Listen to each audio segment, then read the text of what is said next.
जय हिंद दोस्तों, मैं अभिषेक आप सभी लोगों का स्वागत करता हूं कैरियर इंडिया एजुकेशन में। आज अपन प्रबंध की क्लास 21वीं पे चर्चा करेंगे। इसके पहले 20 क्लासें हो चुकी हैं। आज की क्लास की जो विशेषता है वो ये है कि अब अपन जो जितनी भी क्लासें लेंगे वो सभी टॉपिक वाइज पे होंगी।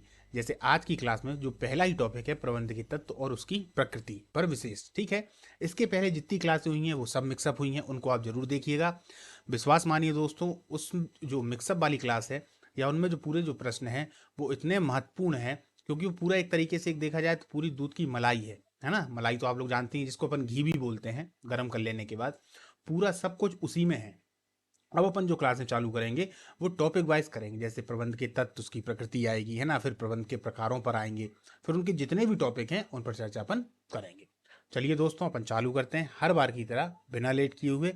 और हाँ दोस्तों, यदि आप लोगों को इसकी पीडीएफ चाहिए हो, आप लोग टेलीग्राम से जुड़ना बिल्कुल भी ना भूलें, क्योंकि क्लास जैसे ही चालू होती है तो उसमें पीडीएफ डाल दी जाती है और क्लास समाप्त हो जाने के बाद एक बार पुनः डाल दी जाती है। चलिए अपन चालू करते हैं। चलिए, सबसे पहला ही है, वैज्ञानिक प्रबंधक का जनक किसे माना जाता है? F.W. टेलर को। वैज्ञानिक प्रबंधक का जनक किसे माना जाता है? एक मिनट दोस्तों, पेन आ गया। चलिए चालू करते हैं। किसको माना जाता है? तो F.W. टेलर को, ठीक है। प्रबंध के सिद्धांतों में सम्मिलित होते हैं सार्वभौमिक, लोचपूर्ण और व्यवहारिक। प्रबंध के सिद्धांतों में क्या क्या सम्मिलित होता है दोस्तों? तो सार्वभौमिक, प्रबंध के सिद्धांत सार्वभौमिक होंगे। प्रबंध के सिद्धांत जो होंगे वो एक तो सार्वभौमिक होंगे, है ना। दूसरी बात, लोचपूर्ण होंगे और व्यवहारिक होंगे, ठीक है, क्योंकि बदल भी जाते हैं।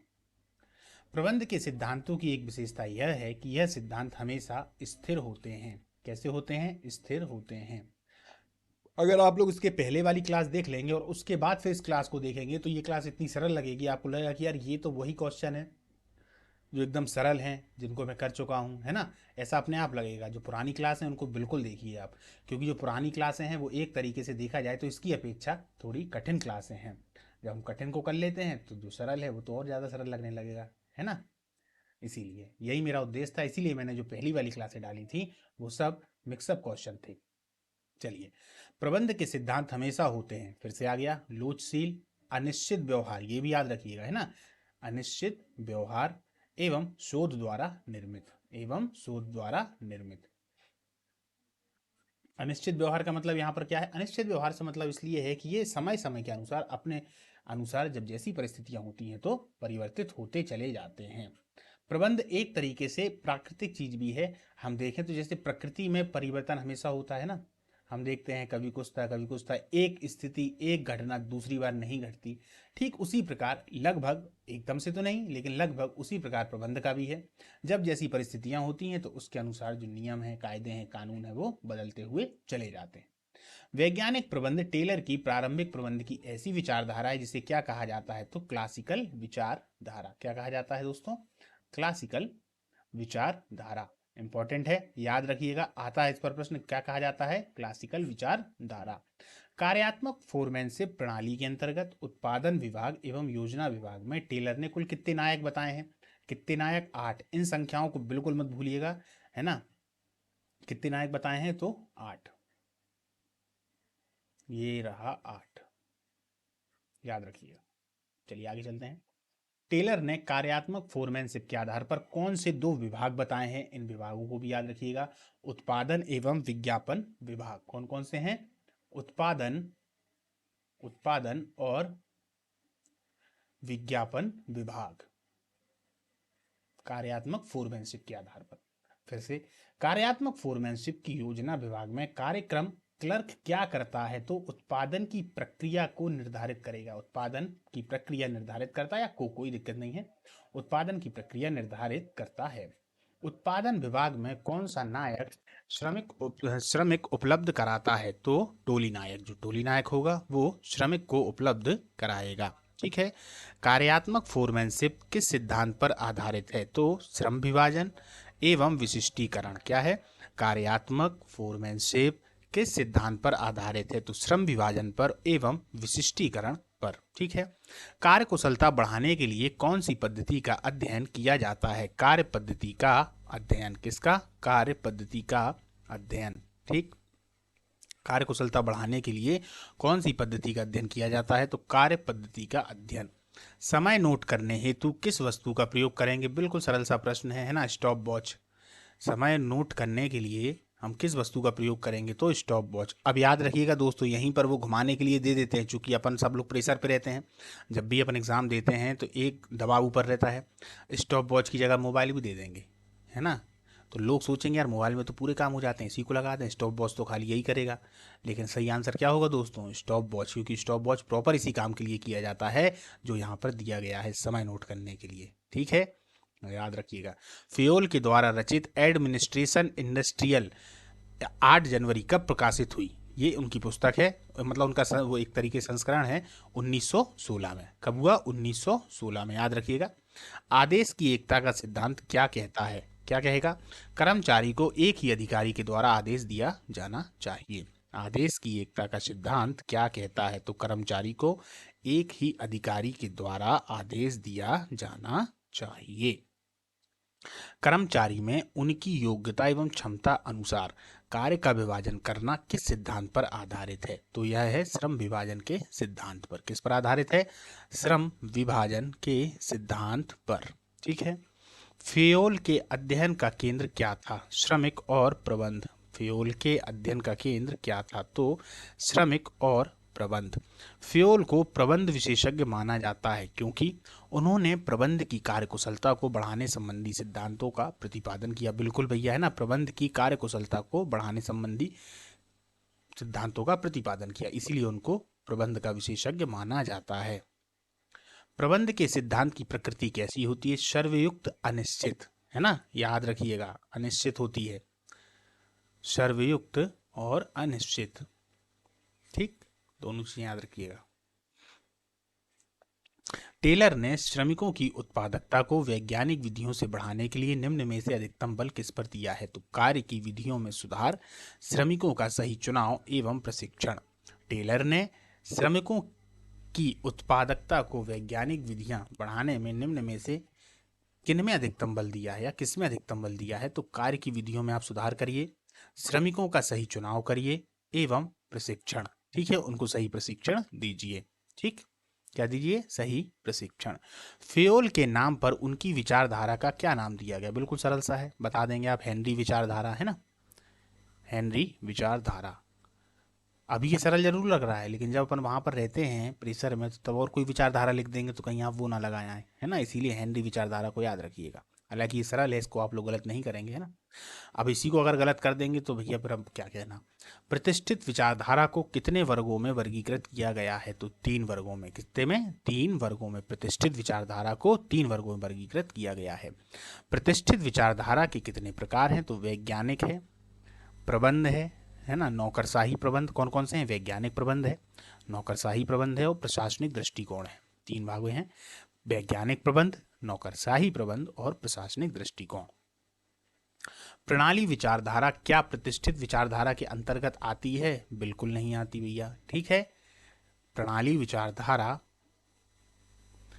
जो है वह क्या प्रतिष्ठित विचारधारा के अंतर्गत आती है? नहीं आती।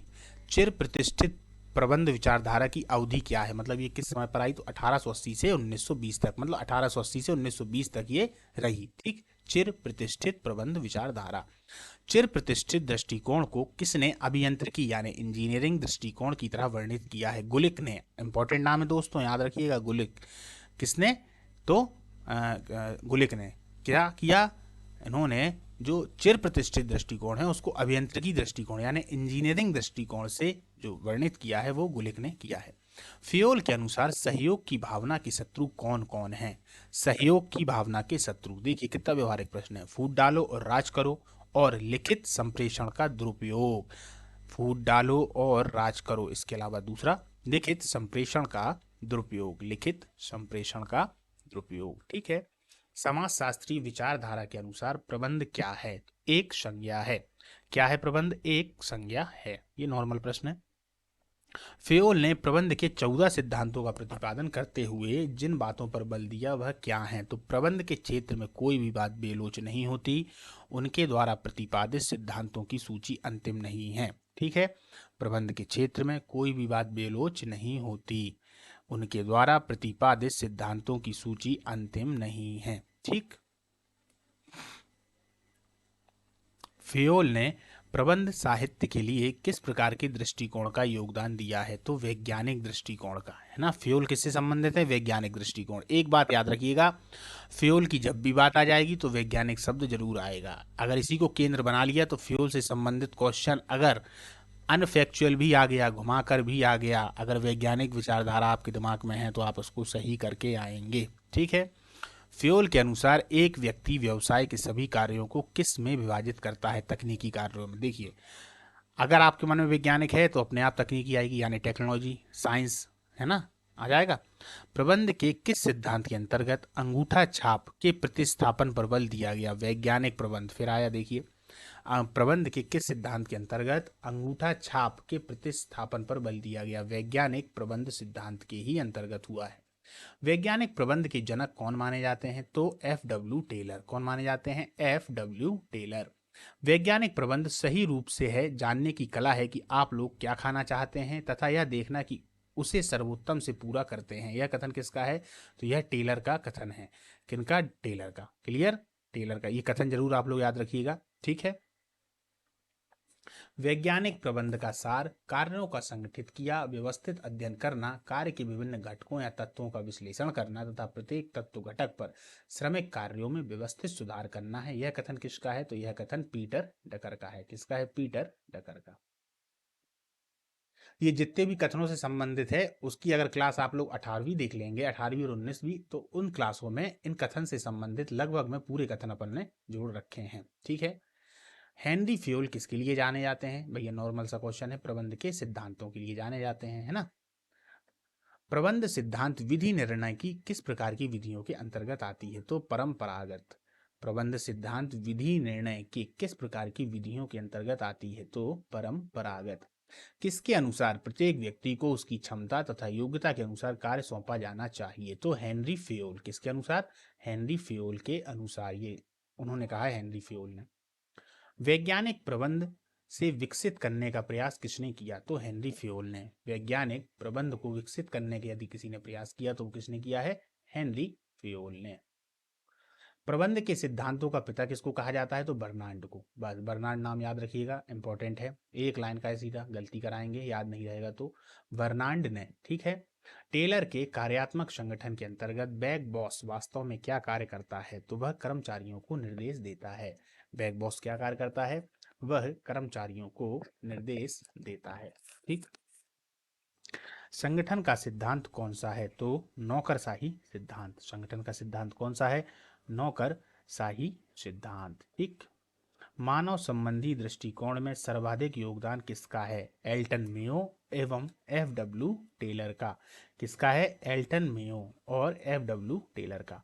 परंपरागत अवधारणा के अनुसार प्राधिकार उच्च स्तर से निम्न स्तर की ओर प्रभावित होता है, परंतु अब एक नवोदित अवधारणा विकसित हुई है जो स्वीकार्य सिद्धांत कहलाती है। इस विचारधारा का निम्नलिखित में से किसने प्रतिपादन किया? तो डगलस मैकग्रेगर ने। किसने किया है? डगलस मैकग्रेगर ने। प्रशासनिक दृष्टिकोण को किस नाम से जाना जाता है? तो प्रशासनिक दृष्टिकोण को अगर देखा जाए तो क्रियात्मक दृष्टिकोण के नाम से भी जाना जाता है। प्रशासनिक दृष्टिकोण को किस नाम जाना जाता है दोस्तों? क्रियात्मक दृष्टिकोण। इनमें से कौन सा शोध 7 वर्षों तक चला? हार्थन स्टडीज। इंपॉर्टेंट है। ठीक है, इंपॉर्टेंट है भैया। इनमें से कौन सा शोध 7 वर्षों तक चला है? तो हार्थन स्टडीज। ऐसी 4-5 स्टडीज दे देंगे आपको, हार्थन पे क्लिक कर देना है। हेनरी फ्योल ने सर्वप्रथम अपने विचार कब प्रस्तुत किए? तो 1900 में। कब किए? 1900 में। ये भी इंपॉर्टेंट है। हेनरी फ्योल के विचारों के प्रचार प्रसार के बाद उनकी पुस्तक का कौन सा संस्करण प्रकाशित हुआ था? तो अंग्रेजी संस्करण। ठीक है, कौन सा? अंग्रेजी संस्करण। नौकरशाही दृष्टिकोण सामान्यतः कहाँ देखने को मिलता है? बिल्कुल सरकारी संस्थाओं में। नौकरशाही दृष्टिकोण कहाँ देखने को मिलता है हमको? सरकारी संस्थाओं में। आधुनिक प्रबंध की विचारधारा में NDPL का महत्वपूर्ण योगदान रहा है। यह कथन सत्य है या असत्य? तो यह कथन जो है वो सत्य है। आधुनिक प्रबंध की विचारधारा में, प्रबंधकीय विचारधारा में हेनरी फ्योल का क्या योगदान है? प्रबंध की सार्वभौमिकता, औद्योगिक क्रियाओं का वर्गीकरण, प्रबंध की संपूर्ण विचारधारा का उल्लेख किया जाना। ठीक है। प्रबंधकीय विचारधारा में हेनरी फ्यूल का क्या योगदान है? तो प्रबंधकीय सार्वभौमिकता, औद्योगिक क्रियाओं का वर्गीकरण, प्रबंध की संपूर्ण विचारधारा का उल्लेख किया जाना।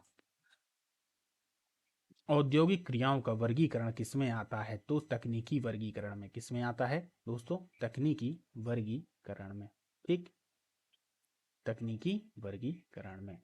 औद्योगिक क्रियाओं में तकनीकी का क्या अर्थ है? उत्पादन संबंधी क्रियाएं। क्या है? उत्पादन संबंधी क्रियाएं। औद्योगिक क्रियाओं के वर्गीकरण का क्या प्रकार है? लेखांकन, वित्तीय और वाणिज्यिक। लेखांकन, वित्तीय और वाणिज्यिक। वाणिज्यिक अर्थात क्रय विक्रय संबंधी क्रियाएं। यह बात सत्य है। क्या है? तो यह सत्य है। सुनिए, वाणिज्यिक अर्थात क्रय विक्रय संबंधी क्रियाएं। वाणिज्यिक अर्थात, बिल्कुल हाँ, है ना, वाणिज्यिक अर्थात क्रय विक्रय संबंधी क्रियाएं। ये बात सत्य है? सत्य, तो ये सत्य है। प्रतिष्ठित विचारधारा को दो भागों में वर्गीकृत किया गया है। यह बात सत्य है? असत्य है? तो ये बात असत्य है। प्रतिष्ठित विचारधारा को दो भागों में वर्गीकृत नहीं किया गया है। नियोजन और संगठन क्या है? तो यह प्रबंध की क्रियाएं हैं। नियोजन और संगठन दरअसल प्रबंध की क्रियाएं हैं। अभी अपन इन पर भी आएंगे। नियोजन से अलग प्रश्न आएंगे, संगठन से अलग प्रश्न आएंगे, है ना। जैसे कि मैंने आपको शुरुआत में बताया कि प्रत्येक टॉपिक से अपन जो है इसमें अलग, जैसे अब पहले तो मिक्सअप क्वेश्चन थे, लेकिन अब मिक्सअप क्वेश्चन नहीं है। अब प्रत्येक टॉपिक के अपने क्वेश्चन है, तो जिसमें नियोजन भी टॉपिक है, संगठन भी है ना। प्रबंधकीय क्रियाओं को ही प्रबंधक के कार्य के रूप में स्वीकार किया है। यह कथन सत्य है या असत्य? तो यह कथन जो है वो सत्य है। प्रबंधकीय क्रियाओं को ही प्रबंधक के कार्य के रूप में स्वीकार किया गया है। बिल्कुल सत्य है। चलिए, हेनरी फ्योल के अनुसार प्रबंध के क्या क्या कार्य हैं? तीनों कार्य, नियोजन, निर्देशन और नियंत्रण। क्या क्या है? नियोजन, निर्देशन और नियंत्रण। हेनरी फ्योल, ये हेनरी फ्योल है ना। खाली फ्योल भी आ जाएगा तो कोई दिक्कत नहीं है। हेनरी फ्योल के प्रबंध के सिद्धांत क्या क्या हैं? हेनरी फ्योल के प्रबंध के सिद्धांत क्या क्या हैं? पहल पर निर्देश की एकता और सोपान श्रृंखला। पहल पर मतलब जब पहले होगा तो उस पर निर्देश की एकता और सोपान श्रृंखला। सोपान श्रृंखला को भी याद रखिएगा, है ना। प्रबंधक में कौन कौन से अनुभव होने चाहिए? विशिष्ट ज्ञान, विज्ञान, देखिए विशिष्ट ज्ञान,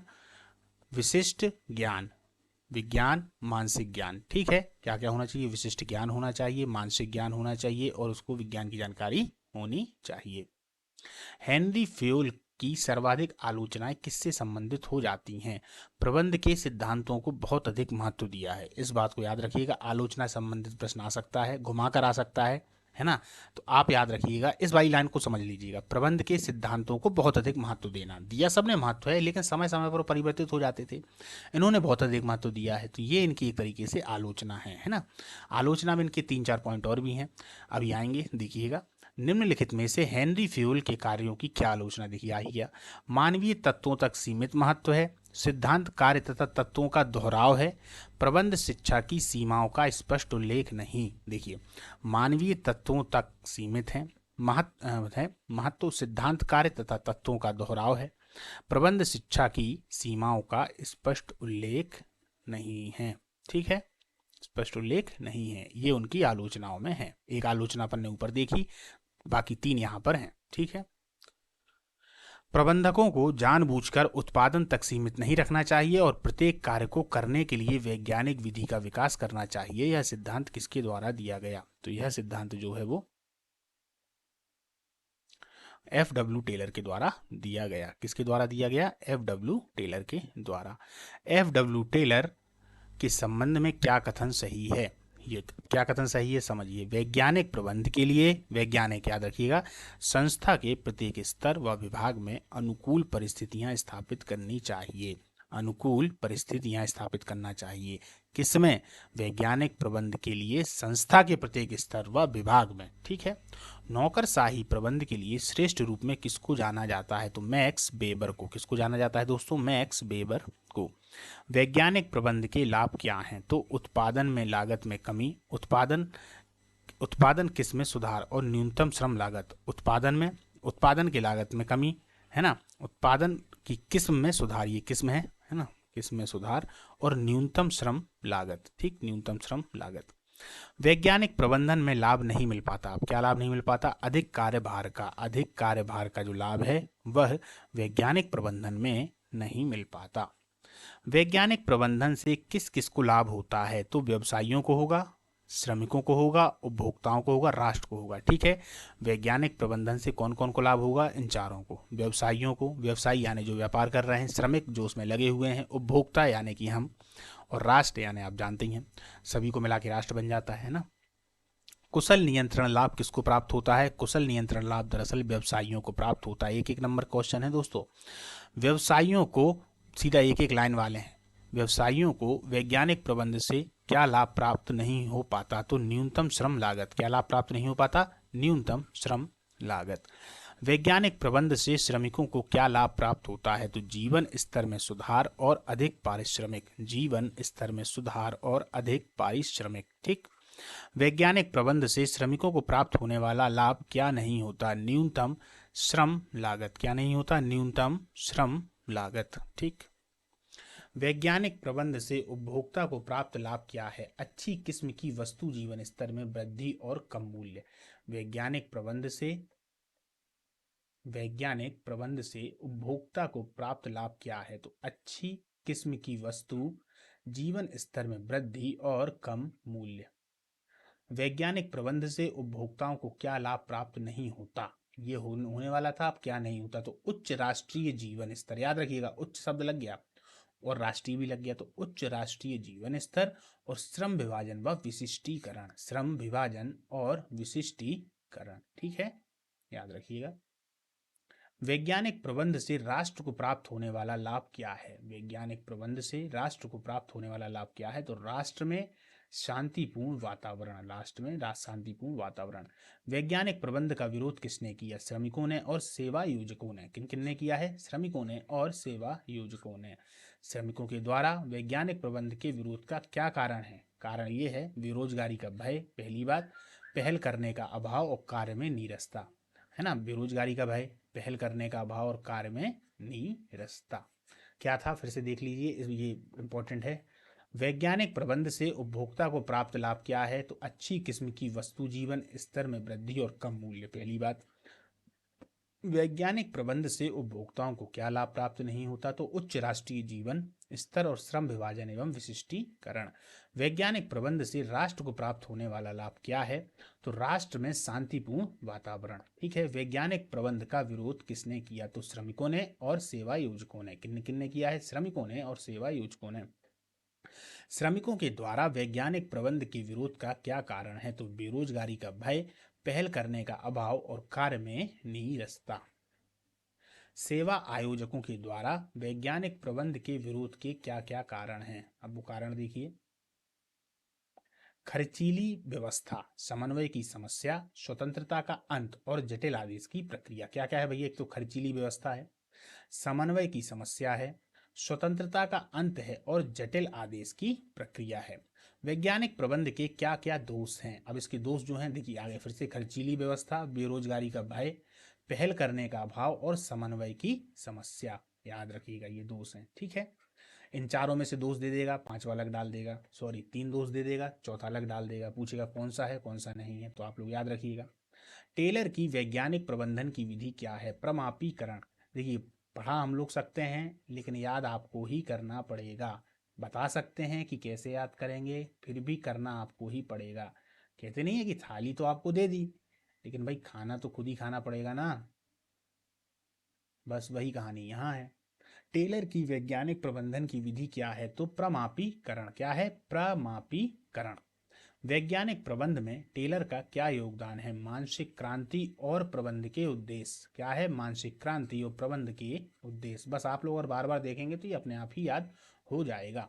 मानवतावादी वास्तविकताओं की मौलिक रूप से वकालत किसने की? तो मैस्लो ने। किसने की? मैस्लो ने। मानवतावादी वास्तविकताओं की मौलिक रूप से वकालत किसने की? मैस्लो ने। मैस्लो पे 2-4 क्वेश्चन और हैं इसमें। टेलर व सियोल के सिद्धांत में क्या समानता है? अब देखिए, टेलर व सियोल के सिद्धांत में क्या समानता है? तो दोनों ही विद्वान हैं और दोनों ही विद्वानों का जो दृष्टिकोण था वह मानवतावादी था, है ना। दोनों ही मानव के लिए सोचते थे, मानव की भलाई के लिए काम करने के लिए उन्होंने अपने सिद्धांतों को दिया है। ठीक है, तो मानवतावादी पे आप लोग याद रखना, बाकी चीजें अलग हैं। नव प्रतिष्ठित विचारधारा को कितने भागों में वर्गीकृत किया गया है? तो 2 भागों में। ठीक है, 2 भागों में। रेनिन लिकार्ट, रेनिन लिकार्ट किस विचारधारा से जुड़े नहीं हैं? तो वो नव प्रतिष्ठित प्रबंध विचारधारा से जुड़े हुए नहीं हैं। Lenin record.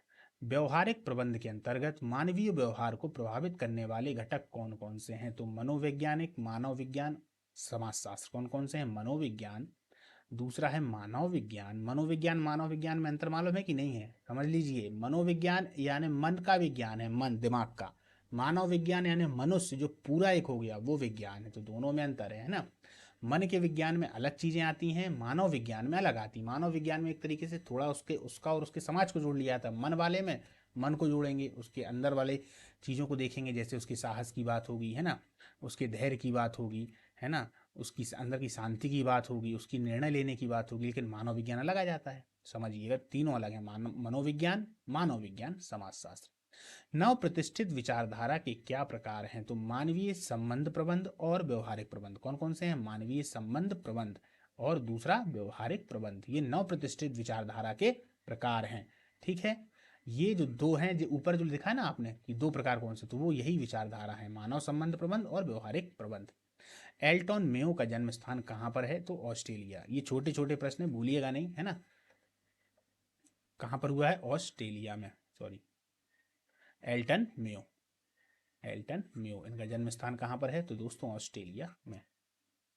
कौन से दृष्टिकोण के अनुसार संपूर्ण संगठन एक प्रणाली है? तो प्रणाली विचारधारा। कौन सी? प्रणाली विचारधारा। प्रणाली विचारधारा के विभिन्न विभागों को क्या कहा जाता है? तो उप प्रणालियां। क्या कहा जाता है दोस्तों? उप प्रणालियां।